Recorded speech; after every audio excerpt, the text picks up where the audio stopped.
Hello everyone, so গুচ্ছভর্তি পরীক্ষার প্রত্যেকটা ইউনিটের রেজাল্ট বেরিয়েছে। তো গত ভিডিওতে আমরা এই ইউনিট নিয়ে কথাবার্তা বলেছিলাম, বা আজকের ভিডিওতে এ বি সি তিনটা ইউনিট নিয়ে কথাবার্তা হবে। সো কত মার্কের মধ্যে কোন ইউনিভার্সিটি কীভাবে চয়েস দেওয়া উচিত সেটা নিয়ে আমরা কথাবার্তা বলবো।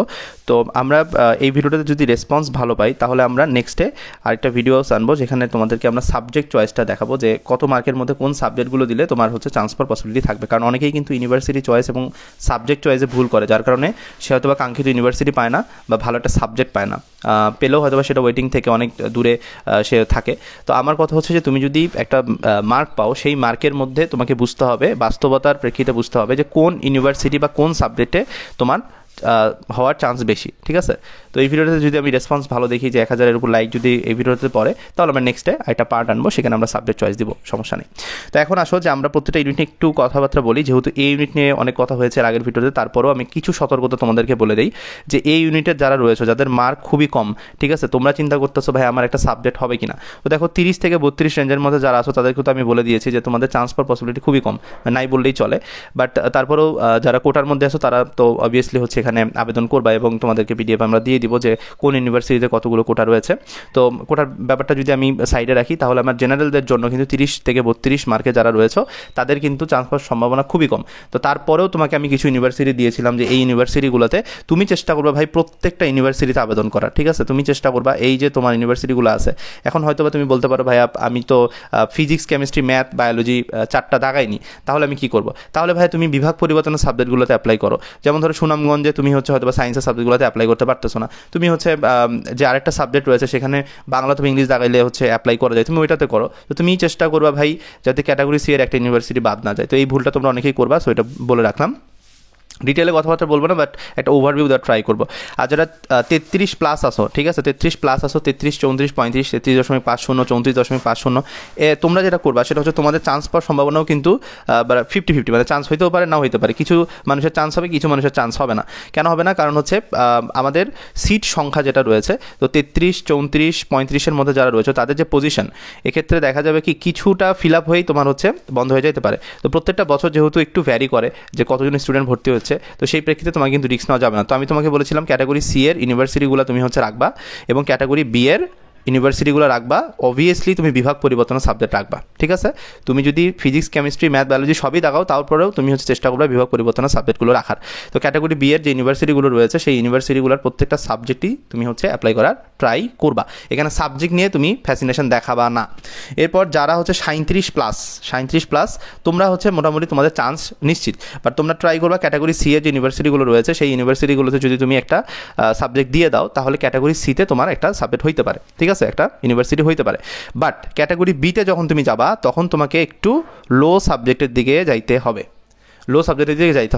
আর তুমি ক্যাটাগরি 1-এর কিছু ইউনিভার্সিটি দিতে পারো, যেমন আমি তোমাকে দেখাইছিলাম নোয়াখালী দিতে পারো, এরপর তুমি মাওলানা ভাসানী দিতে পারো, হাজি মোহাম্মদ দানেশ দিতে পারো, ইসলামিক ইউনিভার্সিটি দিতে পারো। বাট তোমার এই 37-38-এর রেঞ্জের মধ্যে জগন্নাথ বা হচ্ছে খুলনা হওয়ার চান্সেস খুবই কম, ফার্স্ট হওয়ার চান্সেস খুব কম। ঠিক আছে, আর তো সেক্ষেত্রে তোমাকে এখানে একটু বুঝে শুনে দিতে হবে যারা 38+ রয়েছে, এবং যারা ফিজিক্স, কেমিস্ট্রি, ম্যাথ, বায়োলজি বা বাংলা, তোমরা হচ্ছে ম্যাথ দাগাও নাই, তোমরা দাগাইছো বাংলা অথবা ইংলিশ, তারা একটু সতর্ক থেকে প্রত্যেকটা সাবজেক্টে তুমি হচ্ছে অ্যাপ্লাই করা ট্রাই করো। তো সেক্ষেত্রে তুমি যদি 38+ থাকো, তাহলে আমি আশা করবো তুমি ক্যাটাগরি বি এর একটা সাবজেক্ট তুমি পাবা। ঠিক আছে, আর যাদের মার্ক হলো 40+, 41 থেকে শুরু করে 42+, এরকম রেঞ্জের মধ্যে যারা আসো তাদেরকে তো আমি বলে দিয়েছি যে তোমরা চেষ্টা করবা ক্যাটাগরি বি, তোমার ক্যাটাগরি সি দেখারই দরকার নেই, তুমি ক্যাটাগরি বি দিয়ে হচ্ছে অ্যাপ্লাই করো, ক্যাটাগরি বি এবং হচ্ছে ক্যাটাগরি এ, এই দুইটাতে তুমি যদি অ্যাপ্লাই করতে পারো, তোমার প্রথমে হয়তো বা ক্যাটাগরি বি আসবে, এরপরে তোমার ক্যাটাগরি এতে কিন্তু ভালো একটা ইউনিভার্সিটি হয়ে যাবে।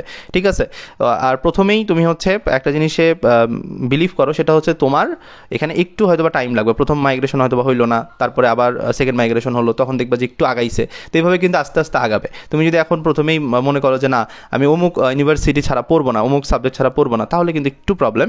প্রথমে তোমাকে একটা চান্স নিশ্চিত করতে হবে, তারপরে না তোমার মাইগ্রেশনটা হবে। সো ওইভাবে তুমি চেষ্টা করবা, যারা 42+ রয়েছে তারা চেষ্টা করবা যে ম্যাক্সিমাম ইউনিভার্সিটি চয়েস দেওয়ার। আর যারা কৃষিগুচ্ছের প্রিপারেশন নিচ্ছ ভাইয়া, তারা হচ্ছে আমাদের এক্সাম ব্যাচে অ্যাড হয়ে যাইতে পারো। হোয়াটসঅ্যাপ নাম্বারে তোমরা হচ্ছে মেসেজ দিলে আমাদের কৃষিগুচ্ছর জন্য যে ডিটেল এবং হচ্ছে রুটিন, সেটা কিন্তু তুমি হোয়াটসঅ্যাপে পেয়ে যাবা।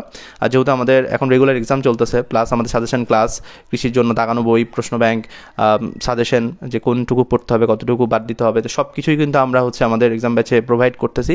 তো যারা এগ্রিতে ভালো করতে চাও, গুচ্ছতে হয়তো বা তোমার ওরকমভাবে ভালো হয় নাই, বা তুমি গুচ্ছতে পড়তে চাও না, তো সেক্ষেত্রে তুমি কিন্তু কৃষি গুচ্ছের দিকে মুভ করতে পারো। ঠিক আছে, তো এই ছিল বিষয় এই ইউনিটের ক্ষেত্রে। আর যারা টপ মার্ক পাইছো তাদের সংখ্যাটা খুব কম, বাট তারপর আমি চেষ্টা করবো তাদের জন্য ডেডিকেটেডভাবে একটা ভিডিও নিয়ে এসে কোন কোন সাবজেক্টে তোমার অ্যাপ্লাই করা উচিত। কারণ অনেকের ইচ্ছা থাকে খুলনা ইউনিভার্সিটিতে পড়ার, অনেক ইচ্ছা থাকে হচ্ছে সাস্টে একটা সাবজেক্ট নিয়ে পড়ার। তো আমি টপারদের জন্য একটা ভিডিওস দিব, যে যেখানে তুমি যদি এক থেকে হচ্ছে 7,000 সিরিয়ালের মধ্যে থাকো, তাহলে তোমার কোন ইউনিভার্সিটিগুলোতে কোন সাবজেক্টে চয়েস দেওয়া উচিত। তো সাবজেক্ট চয়েসের ভিডিওতে ওগুলো আসবে, সমস্যা নেই। এখনও যেহেতু সাবজেক্ট চয়েস শুরু হয় নাই, তো ওইটা নিয়ে টেনশন করার দরকার নেই, ওইটার আগেই আমরা হচ্ছে দিয়ে দিব। তো এরপরে আসি যে আমাদের বি ইউনিট নিয়ে কিছু কথাবার্তা বলি। দেখো, বি ইউনিটের মিথ্যা আশ্বাস দিয়ে লাভ নাই। যারা হলো 8,000-এর মধ্যে আসো, 8,000 সিরিয়ালের মধ্যে আসো, এরাই এবারে চান্স পাবে। তোমাদের বি ইউনিটের কিন্তু সিট সংখ্যা অনেক বেশি না। তো এখানে তোমাকে চিন্তা করতে হবে ভাইয়া, যে তোমাদের যারা জিএসটিতে ভর্তি পরীক্ষা দিছে বি ইউনিটের ক্ষেত্রে, তো জিএসটিতে বি ইউনিটের ক্ষেত্রে যারা ভর্তি পরীক্ষা দিছে, এদের ম্যাক্সিমামই হলো চান্স পায় নাই। কারণ কেউ ঢাকা ইউনিভার্সিটির ভালো সাবজেক্ট ছেড়ে কিন্তু জিএসটিতে ভর্তি হবে না। এটা আসলে আমি কোনো ইউনিভার্সিটিকে ছোটো বড় করতেছি না, বাট এটা যেটা রিয়েলিটি সেটাই আমি বলতেছি। তো যারা 8,000 সিরিয়ালের মধ্যে আসো, তারাই শুধুমাত্র তোমরা হচ্ছে আশা রাখতে পারো। তো আমি এক্ষেত্রে তোমাকে একটু বলি, সেটা হলো তোমাদের যারা 43+ রয়েছে, ঠিক আছে, 43+ রয়েছে, তারা চেষ্টা করবা ক্যাটাগরি সি এ যে ইউনিভার্সিটিগুলো রয়েছে সেই ইউনিভার্সিটিগুলোতে চয়েস দেওয়ার। ঠিক আছে, ক্যাটাগরি সি এবং বি এই দুইটা মিলায়া তুমি চয়েস দিবা। 43-এ তোমার হচ্ছে ক্যাটাগরি 1 হবে না। তো এক্ষেত্রে তোমার যে কোনো সাবজেক্টই বলো, সেক্ষেত্রে হওয়ার চান্সেস খুব কম।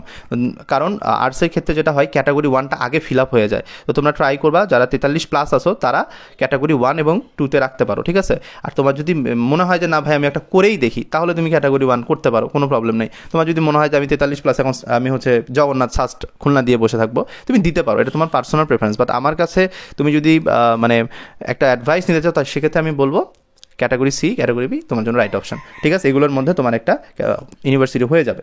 তো 43+-এর এই সংখ্যাটা আমি বলে দিলাম। এরপর যারা হচ্ছে 46+, ঠিক আছে, 46+ পাইলে তোমার জন্য রাইট অপশন হচ্ছে ক্যাটাগরি বি এর যে একটু উইক সাবজেক্ট, যেগুলোতে মানুষ পরবর্তীতে ভর্তি হয়, অর্থাৎ মাইগ্রেশনটা বারবার চলতে থাকে। তুমি ট্রাই করবা ক্যাটাগরি বিতে, যাতে তোমার একটা ইউনিভার্সিটিও বাদ না যায়। তুমি গোপালগঞ্জে দিবা, কুমিল্লাতে দিবা, বেগম রোকেয়াতে দিবা, তারপর ময়মনসিংহে দিবা, এরপর বরিশালে দিবা, পটুয়াখালীতে দিবা, পাবনাতে দিবা। তোমার যাতে কোনোভাবেই একটা ইউনিভার্সিটিও যাতে মিস না হয়, কারণ এই রেঞ্জের মধ্যে চান্স পাওয়ার সম্ভাবনা সব থেকে বেশি যদি আমি ক্যাটাগরি বি এবং সি কথা বলি। কারণ ক্যাটাগরি সিতে না তোমার সিটটা অনেক লিমিটেড। ঠিক আছে, সিটটা অনেক লিমিটেড। দেখা যাচ্ছে যে একজন ব্যক্তি হয়তোবা তার বাসা হচ্ছে জামালপুর, সে হয়তোবা অন্য জায়গায় যাইতে চায় না, সিলেটে যাইতে চায় না, ঢাকাতে যাইতে চায় না, সে দেখা যাচ্ছে জামালপুরে ভর্তি হয়ে গেল। আবার নেত্রকোনাতে অনেকের বাড়ি, তো নেত্রকোনা থেকে সে হয়তো বা নেত্রকোনাতেই তার বাপ মা তাকে পড়াবে, তো হয়তো বা তাকে ঢাকায় পাঠাবে না, বা সিলেটে পাঠাবে না, খুলনাতে পাঠাবে না, তো সে কিন্তু শেখ হাসিনাতেই ভর্তি হয়ে যাবে। তো এই কারণে দেখা যায় যে আগে এই ছোটো ছোটো যে সিটগুলো আছে এগুলো ফিল আপ হয়ে যায়। ঠিক আছে, তো তোমরা ট্রাই করবা যারা হচ্ছে 46+, তারা ক্যাটাগরি বিতে যাতে একটা ইউনিভার্সিটিও যাতে তোমার বাদ না যায়। ঠিক আছে, আর যারা 50+ আসো, তাদের কিন্তু অনায়াসেই চান্স হবে, এটা নিয়ে কোনো টেনশন করার দরকার নেই। তোমরা একটু ধৈর্য ধরবা এবং 50+-এ তুমি চেষ্টা করবা যে ক্যাটাগরি 1 এবং ক্যাটাগরি 2, অর্থাৎ ক্যাটাগরি 1-এর প্রত্যেকটা ইউনিভার্সিটি তুমি রাখতে পারো। এই যে শাহজালাল রাখতে পারো, সাস্ট রাখতে পারো, সাস্ট, জগন্নাথ, খুলনা এগুলো রাখতে পারো, ইসলামিক ইউনিভার্সিটি রাখতে পারো। বিশেষ করে এই জায়গাটাতে তোমাদের কিন্তু সিট সংখ্যাটা বেশি থাকে, রাইট? সো এই কারণে তোমরা চেষ্টা করবা যে এই ইউনিভার্সিটিগুলো যাতে বাদ না যায়। তার মানে যারা 50+ আসো, তারা ট্রাই করবা ক্যাটাগরি এ, ক্যাটাগরি বি দুইটা মিলা তুমি হচ্ছে টপ সাবজেক্ট তুমি দিয়ে দিবা, তাহলে তোমার চান্স আসবে। আর সাবজেক্ট চয়েসের ভিডিও তো আমরা দিবই। যদি এই ভিডিওটাতে তোমাদের রেসপন্স ভালো থাকে, আমরা যদি 1000 লাইক আমরা পেয়ে যাই, তাহলে আমরা নেক্সটে তোমাদের সাবজেক্ট চয়েসের ভিডিওতে দিব। অর্থাৎ তোমাদের একটা করে মার্ক থাকবে, যেমন ধরো 41 তুমি পাইছো এ ইউনিট থেকে, তাহলে এ ইউনিট থেকে তুমি যদি 41 পাও, তাহলে তোমার কোন কোন সাবজেক্টে চয়েস দেওয়া উচিত। বা তুমি বি ইউনিট থেকে ধরো পাইছো হলো 46, এখন তোমার কোন কোন সাবজেক্ট চয়েস দেওয়া উচিত সেটা নিয়ে আমরা ভিডিও দিব সামনে। সো এটা নিয়ে টেনশন করার দরকার নেই, বাট আমি তোমাকে ওভারঅল একটা আইডিয়া দিচ্ছি যে তোমার কত মার্কের মধ্যে চান্স হইতে পারে কোন ইউনিভার্সিটিতে। ঠিক আছে, তো এই ছিল বি ইউনিটের ব্যাপার। এবার আসো সি ইউনিটে এবার কিন্তু মার্ক মোটামুটি আগের বছরের মতো ভালোই উঠছে, বাট সমস্যা হচ্ছে সি ইউনিটের সব থেকে সিট কম, এবং অন্যান্য ইউনিভার্সিটির ক্ষেত্রেও দেখা যায় সিট সংখ্যা অনেক কম। বাট একটা মজার ব্যাপার হচ্ছে যে গুচ্ছতে কিন্তু সি ইউনিট থেকে অত বেশি টানে না। তো যারা অ্যাকচুয়ালি 5000 সিরিয়ালের মধ্যে আসো বা 4800 সিরিয়ালের মধ্যে আসো, তারা আশা করতে পারো, কারণ এটা প্রত্যেক বছর ভ্যারি করে, এর বেশিও হইতে পারে। কারণ অনেক স্টুডেন্ট এরকম থাকে যে ঢাকা ইউনিভার্সিটিতে সে চান্স পেয়েছে, আমার অনেক স্টুডেন্ট আছে যারা ঢাকা ইউনিভার্সিটি অলরেডি চান্স পেয়েছে, তারপরেও তারা জিএসটি দিয়েছে যে ভালো করার জন্য, যদি ঢাকা ইউনিভার্সিটিতে তার হয়তো সাবজেক্ট পছন্দ হচ্ছে না বা কোনো কারণে সে ঢাকায় থাকবে না, সে জিএসটিতে একটা ভালো সাবজেক্ট চায়, তো সেই জন্য সে কিন্তু জিএসটিতে তোমার পরীক্ষা দিয়েছে। তো দেখা যাচ্ছে কিছু স্টুডেন্ট ওখানে আসলে শিফট করে যাবে, তো যার কারণে এখানে একটা প্রবলেম যেটা ক্রিয়েট হয় সেটা হচ্ছে সি ইউনিটে না তোমার সাবজেক্টটা অনেক দূর পর্যন্ত যায় না। তো তোমাদের যারা 4800 সিলের মধ্যে রয়েছে তারা ইজিলি পারবা, বাট এখানে আমি তোমাদেরকে বলি 53+ যারা থাকবা, 53+ যারা থাকবা তারা ট্রাই করবা ক্যাটাগরি সি এর প্রত্যেকটা ইউনিভার্সিটি রাখতে। 52 থেকে 53 এই রেঞ্জের মধ্যে যারা আছো তারা ট্রাই করবা যে ক্যাটাগরি সি এর যে ইউনিভার্সিটিগুলো রয়েছে সেগুলো তুমি রাখতে। এরপর সি ইউনিটের ক্ষেত্রে আরেকটা প্রবলেম যেটা ক্রিয়েট হবে সেটা হচ্ছে যে ক্যাটাগরি 1টা আগে ফিল আপ হয়ে যায়, ক্যাটাগরি বি এর মতো, ক্যাটাগরি এটা ফিল আপ হয়ে যায় মানবিকের স্টুডেন্টদের মতো। তো যার কারণে তোমরা ট্রাই করবা যে ক্যাটাগরি সি এবং বি এই দুইটা রেঞ্জটাকে মানে পুরোপুরি কাভার করার, কারণ ক্যাটাগরি এতে তোমার কম্পিটিশনটা বেশি হবে, তোমার মার্ক ধরো কম বা তোমার পজিশন ধরো কম, এখন তুমি 3800 পজিশন নিয়ে অবভিয়াসলি তুমি হচ্ছে জগন্নাথ পাবা না, তো দেখা যাচ্ছে যে ওটা আগেই ফিল আপ হয়ে যাবে। তো এটা প্রত্যেকটা বছরই ভ্যারি করে। আর জিএসটিতে এবছর আমার দেখা যে সব থেকে বেশি স্টুডেন্ট তারাই পরীক্ষা দিচ্ছে যারা কোথাও চান্স পায় নাই, সেকেন্ড টাইম আর অনেক আছে। তো সেক্ষেত্রে তোমাদের কিন্তু একটু এখানে ট্রিকি ওয়েতে দিতে হবে। জাস্ট ইউনিভার্সিটি আমার ফ্যাসিনেশন, ওই ইউনিভার্সিটিতে আমি পড়বো, তুমি আবেদন করতে পারো ভাই, কোনো প্রবলেম না, বাট আমি তোমাকে রিয়েলিটি চেক দিচ্ছি যে তোমাকে কিন্তু একটু নর্মাল ইউনিভার্সিটিও দেখতে হবে, ঠিক আছে? তো ক্যাটাগরি সি নিয়ে একটু কথাবার্তা বললাম যে এইভাবে তোমাদেরকে আবেদন করতে হবে। এবং আমি এখানে বলি সেটা হলো যে 55+ যারা আছে, 55+ যারা আছে তারা ইজিলি চান্স পাবে। এখন হয়তোবা এখানে একটু তোমাকে প্রথম দিকে সাবজেক্ট ভালো একটা সাবজেক্ট পাইতে একটু স্ট্রাগল করা লাগতে পারে। তো আমি তোমাকে বলবো 55+ যদি তোমার থাকে তাহলে তুমি ক্যাটাগরি এর যতগুলা সাবজেক্ট পাবা সবগুলো তুমি অ্যাপ্লাই করে রাখবা, ঠিক আছে? সাস্ট, এরপর তুমি জগন্নাথ বিশ্ববিদ্যালয়, খুলনা বিশ্ববিদ্যালয়, এরপর তুমি ইসলামিক ইউনিভার্সিটি, এরপর তুমি দিনাজপুর, টাঙ্গাইল, যশোর এবং হচ্ছে নোয়াখালী, এই যেগুলো টপ আছে সেগুলো তুমি আবেদন করে রাখবা। আবার অনেকে এরকম দেখাও যে তোমাদের বাসার পাশের যে ইউনিভার্সিটি রয়েছে সেখানে তোমরা আবেদন করো, তো তোমরা চাইলে সেটাও করতে পারো। অনেকের বাসা হলো বরিশাল, তারপর নোয়াখালী, তুমি চাইলে ওগুলোতে আবেদন করতে পারো। এবং সেগুলোর কোন কোন সাবজেক্টে আবেদন করবা, সাবজেক্ট যখন আমরা সাবজেক্ট যে যখন চয়েস লিস্ট দিব তোমাদেরকে, সেই জায়গাতে তুমি হচ্ছে তোমার মার্ক অনুযায়ী কোন সাবজেক্টে তোমার চয়েস দিলে চান্স হবে, তো সেটা তোমরা ওখানে দেখতে পারবা। তো ওই ভিডিওটা দেখে তোমরা হচ্ছে সাবজেক্ট চয়েসটা সাজাবা, যেহেতু এখনও পর্যন্ত সাবজেক্ট চয়েস শুরু হয় নাই, তো যখন শুরু হবে তখন আমরা ওইটা দিয়ে দিব, ঠিক আছে? তো এই ছিল বিষয়বস্তু। আর তোমাদের মার্ক কত, পজিশন কত, সেটা কমেন্ট বক্সে জানাতে পারো। সবাই আসলে দেখবে যে তোমাদের মার্ক কত আছে এবং তোমাদের অ্যাকচুয়ালি কতদূর পর্যন্ত টানবে, সেটা কিন্তু আমরা আমাদের কমিউনিটিতে বারবার হচ্ছে দিতে থাকবো। তো আশা করবো যে তোমরা যদি সাবজেক্ট চয়েস, ইউনিভার্সিটি চয়েসটা খুব ভালো মতো দিতে পারো তাহলে ইনশাল্লাহ একটা সিট তোমার হবে, ঠিক আছে? তো দেখা হচ্ছে নতুন ভিডিওতে, ততক্ষণ ভালো থাকো, ধন্যবাদ সবাইকে।